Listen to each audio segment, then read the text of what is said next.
limes, oranges, lemons.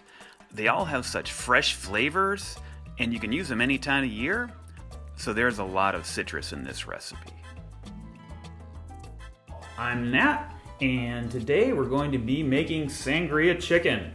It's got wine, chicken, all kinds of different fruits, brandy, liqueur, wine, and, well, as you can see, it turned out a little thick. But this is nice and summery if you go on a picnic or to the lake. And whose idea was it? Thank you, Em. Yes, Em helped a lot. When I started this dish, it was going to be a roast chicken with a sangria sauce, but there wasn't enough sangria. But there wasn't enough sauce to really flavor the chicken. So Em suggested making it with a gelatin. And so I tried that. It worked really well. I gave our friend Brooke an early taste with red wine and white, and she liked the white better, so that's what we have here. Now, this is a really easy recipe to make, so let's go ahead and get started.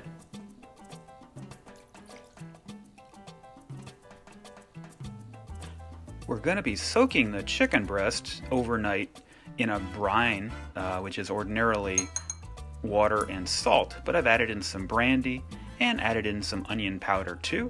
That really kicks it up a notch, and it's a fairly intense taste because it is a little bit salty by itself, but when you put it into the sangria gelatin, it has a wonderful contrast with the sweetness.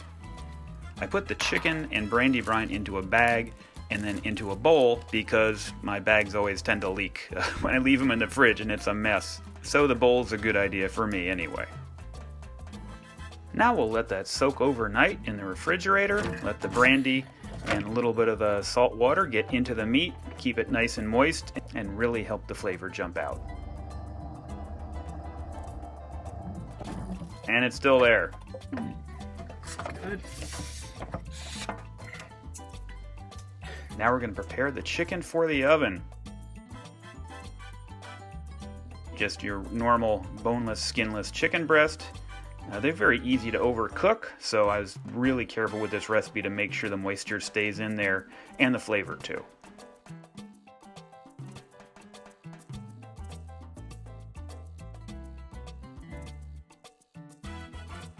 Of course, we're going to rub in some olive oil here, or massage it in, depending.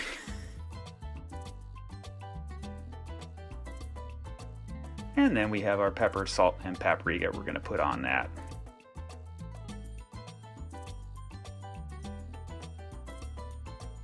And I cannot tell you how useful the meat thermometers have been for me. It's so great to know exactly when the meat is done. I've used them for salmon, pork roast, now chicken breast. And because chicken breast is so easy to dry out. And in it goes.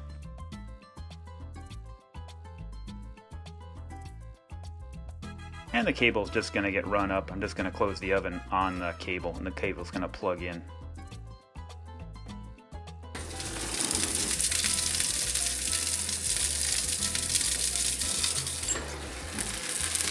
When you take it out, be really careful of that cable, because the cable is 450 degrees and it's metal, and it swings around and can cut you. So make sure to take the cable out first. Letting the chicken rest really helps the texture. Just like regular sangria, we're going to be using lemons, limes, oranges. You got some other fruits in there too. This particular recipe is stronger than your normal sangria because I really wanted the flavor to jump out of the gelatin. Instead of adding just a little bit of brandy and orange liqueur, we're actually adding a lot more.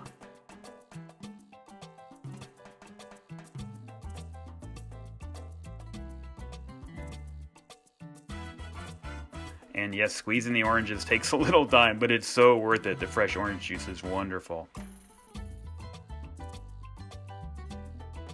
I'm just using VSOP brandy here. And I'm using Monarch Triple Sec.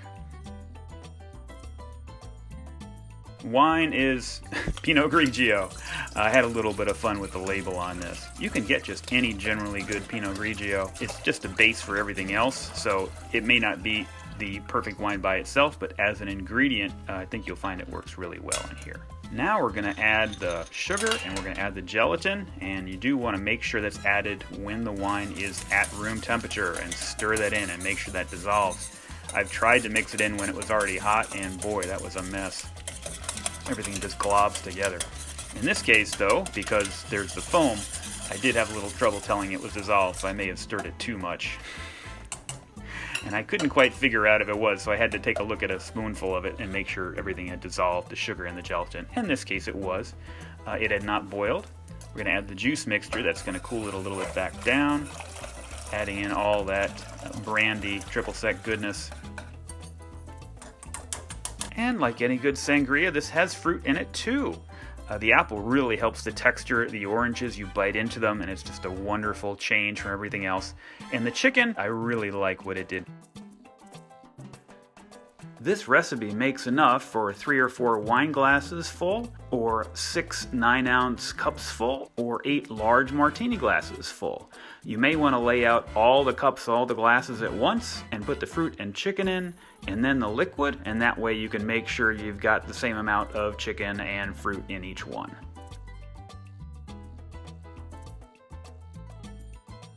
Then you're going to add the sangria gelatin liquid. You're not going to fill it all the way up. The idea is that later on, we're going to take it out partially gelled, and we're going to put more toppings on it. And then we're going to add a little bit more of the sangria gelatin, and that's going to glue everything in place, so you have that really nice presentation. If you try and add all that fruit initially to it, it'll sink, and it won't look pretty. And that's how you make sangria chicken. I really like how the saltiness of the chicken works with the sangria flavor itself, and how all the fruits come together. You're welcome. And thank you, Em, for coming up with a good idea. A couple other people tried it, and Em, what do they think? A few friends tried sangria chicken, and it was a split decision. Nat and Patrick thought that the chicken chunks really made the dish. Salt and brandy flavor really jumped out. I, Brooke, and Sophie thought it was better without the chicken. Adam was neutral on the chicken. Everyone really liked the sangria gelatin itself, not too sweet, with a good amount of alcohol. I thought the fruit, especially the apple, really improved the texture. Thank you so much, Em. Thank you for joining us, and join me in a couple of weeks for Vodka Gazpacho.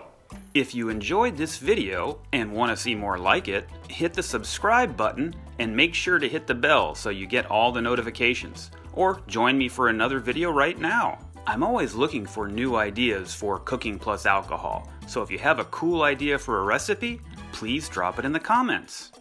Maybe I'll see you back here in a couple of weeks. Until then, don't forget to play with your food.